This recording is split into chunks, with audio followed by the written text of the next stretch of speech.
ગુજરાત હાઈકોર્ટમાં 1,70,963 case pending છે। જિલ્લા અને નીચલી અદાલતોમાં પડતર કેસની સંખ્યા 16,90,643 છે।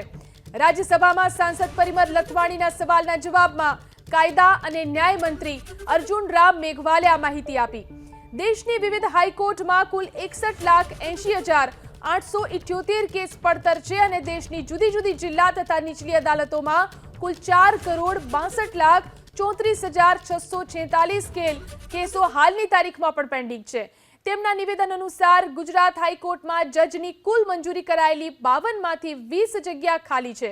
ગુજરાતની જિલ્લા તથા નીચલી કોર્ટમાં જજની કુલ મંજૂર થયેલી 1,720માંથી 535 જગ્યા ખાલી પડી છે। તો દેશની વિવિધ કોર્ટમાં જજની કુલ 1,122 જગ્યા મંજૂર કરાયેલી છે, જેમાંથી 368 જગ્યા આજે પણ ખાલી છે। દેશની વિવિધ જિલ્લા અને નીચલી કોર્ટમાં કુલ 25,441 જજની સંખ્યા મંજૂર કરાયેલી છે, જેની સામે 5,262 જગ્યા હજુ પણ ખાલી છે।